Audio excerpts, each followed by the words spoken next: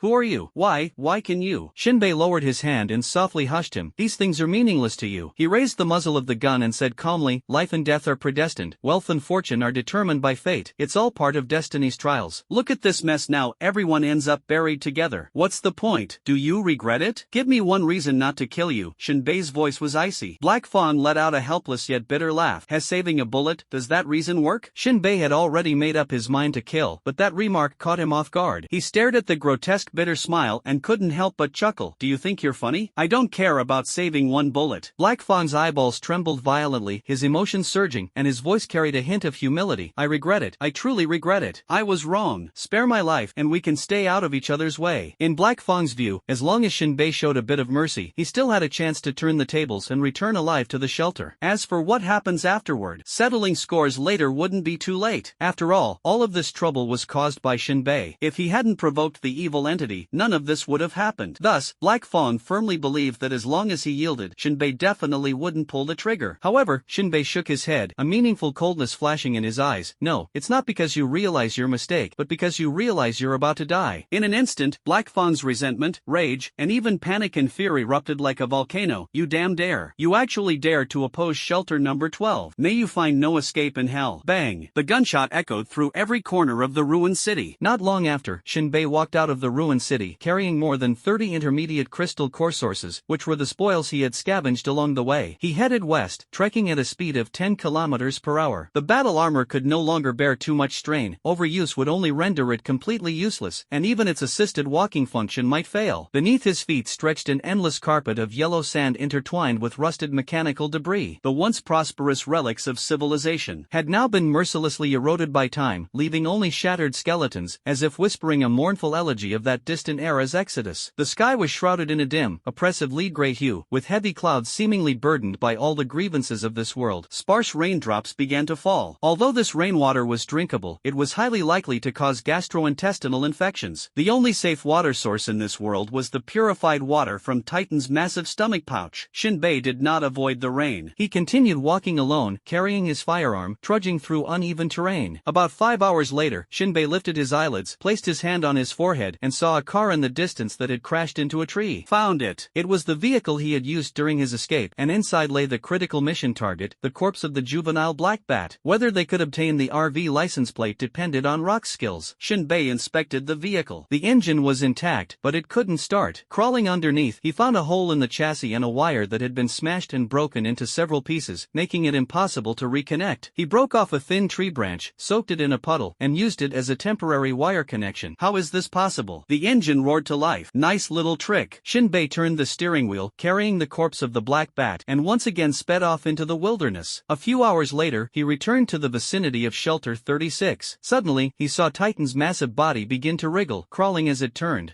This direction, heading north? After surviving 2 near-death experiences, Shinbei finally returned to the vicinity of Shelter number 36 with his spoils and the black bat's corpse. At this moment, the Titan was changing direction, its originally eastward movement beginning to veer northward. If the Titan continues straight into the north, it will enter the wintry northern region, which is by no means good news for Shelter number 36. The entire shelter was already a scene of bustling activity, with large numbers of people moving in and out of the wild forest like ants, cutting down timber and branches to stockpile heating supplies. No one knows whether the Titan will enter the northern territory, let alone when it might come out after entering. Therefore, firewood for heating has become the most critically scarce resource in the shelter. When Shinbei appeared in the garage and returned the off-road vehicle, the busy residents showed expressions of disbelief and extreme shock, staring at him as if they had seen a ghost, exclaiming, Shinbei? Impossible? He's still alive? Am I seeing things?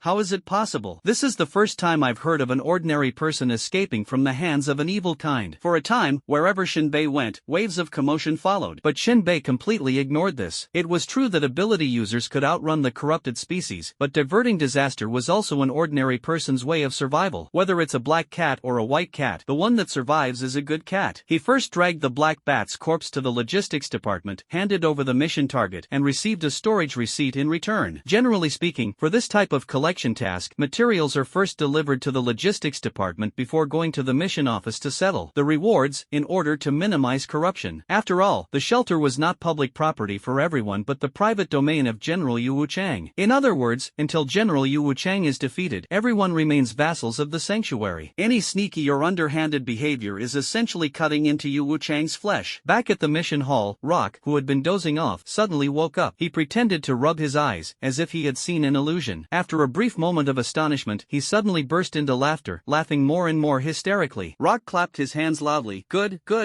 I knew Lady Luck would favor you. Shinbei slapped the delivery note onto the table. I am the goddess of luck myself. Oh, Rock patted Shinbei's shoulder, his face full of a lewd grin. When did you switch genders? With our relationship, surely you wouldn't mind if I play around a bit? This joke was truly bone-chilling. Not funny at all, just as absurd as someone exclaiming that the evil species will eventually be completely eradicated. Rock looked Shinbei up and down, casually picking up the warehouse receipt, clicking his tongue in amazement. It's truly unbelievable. You used to be just an ordinary person following others, and now your development has completely exceeded my understanding. Shinbei responded calmly, one has to grow, or, occasionally, a little miracle is needed. This is no longer just a matter of miracles, Rock said, shaking the warehouse receipt in his hand. It's that you created the miracle yourself. To say nothing else, when facing the evil species blocking your way, you really had no fear in your mind? Fear only robs people of the courage to resist, even driving them into hysterical madness. Those who are always weak and perpetually ensnared by fear have long become the feast of vultures and carrion wolves in the wilderness. Shinbei leaned back in his seat, his expression calm as he spoke. Rock touched his chin, nodding thoughtfully. He wasn't interested in how Shinbei had survived the desperate situation of being hunted by the corrupted species. The only thing he knew for sure was that he could finally abandon the term godfather. He looked out the window. The residents were hurrying about, all busy stockpiling wood. Rock lowered his voice, changed the subject, and asked, "Be honest with me, Yin-Hu and the others." Rock's meaning was clear. Shinbei brought back the corpse of the mission target, but Yin-Hu and the others were nowhere to be found. Clearly, this meant something had gone wrong during their operation to eliminate Black Bat. Shinbei, however, responded openly and calmly, with a hint of confusion on his face, "I'm not sure either. Yin-Hu told me to stand guard outside, and when I went in to search, Yin-Hu and the others had already disappeared. I tried to find them, but there was no trace." "Do you think this excuse?" Rock paused and exhaled. "Yu Wu-Chang will believe it?" Shinbei suddenly realized and quickly added, "I wasn't accurate enough. Although I didn't find any survivors, there were indeed corpses, and there were many craters on the ground." "Craters?" Rock tilted his head in confusion. "Are they craters left by bombing?" Shinbei nodded. However, Rock was even more confused. To besiege the Black Bat, since there are superhumans assisting, there's absolutely no need for bombs. How could craters appear? Could it be an attack from another shelter? Rock asked tentatively. Shinbei had quite a bit of admiration for Rock's imagination. As for Shinbei himself, he wasn't afraid of Yu Wu-Chang's investigation afterward at all. The investigation would be meaningless. At the entire scene, aside from Yin-Hu, everyone else was almost killed instantly by Black Bat's strike. Su Li and Yin-Hu were both shot in the head by Shinbei with a single bullet. Before leaving, Shinbei even sent them off with a cluster bomb, blowing them to pieces, leaving no trace of bullet wounds. What's more, he had already cleaned up all the spent shell casings. It would be extremely difficult for Yu Wu-Chang to find any evidence against him. You can't just suspect yourself of killing your teammates simply because you're alive and others are dead, right? Otherwise, who would dare to go on missions in the future? At this moment, Rock was piecing together details in his mind, filling in the gaps, ensuring that at least during the report, General Yu Wu-Chang wouldn't be able to find any faults. As for why only Shinbei came back alive, Rock knew the reason in his heart. Only the victor deserves to breathe and have a heartbeat. But he was still puzzled by Shinbei's method of killing the superhuman, relying solely on the firearm in his hand. This was truly unbelievable, completely beyond imagination. Are they really treating the espers as targets? Rock didn't dwell on it further. Overthinking things he couldn't figure out was purely a waste of brain cells. However, he still advised earnestly, "Shinbei, you must always remember that you're just an ordinary person. Perhaps you can handle the current espers, but if you ever encounter someone like the Blue Enchantress, show respect, bow your head, and admit defeat. There's no shame in that." The corners of Shinbei's mouth curved into a smile. "Let's first figure out how to get the mission rewards credited to my account. I suggest that if this research institute achieves a breakthrough this time." Rock temporarily ignored Shinbei and continued, "You can try a second awakening to become an ability user." Shinbei's expression shifted slightly, feeling that this suggestion was fairly reasonable. But he didn't want to gamble with his life. A 50% chance of awakening, a 50% chance of dying from body explosion, with no room for maneuver, it's too risky. "Here, a high-grade crystal core for you." Rock tossed the mission reward into Shinbei's hand. Shinbei tapped his lips. "So fast? No need to do the accounting?" Rock shrugged. "As long as one person comes back alive, you wouldn't get any reward. Now that the entire team is wiped out, even though you carried out the mission voluntarily, the reward can only go to you." Shinbei grinned. "The logic is truly flawless." Rock waved his hand. "Take your little K away." "What happened?" "Damn it." A trace of displeasure appeared on Rock's face. "He actually went behind my back and did." Shinbei slightly widened his eyes. "Could it be that little K stole something? He actually cleaned my room. Damn it, I hate spotless, orderly places the most. Rooms like that have no warmth at all." Rock almost growled as he said, "Do you understand? No warmth." Shinbei slowly stood up, took a deep breath, and patted Rock's shoulder. "Looks like you need a woman.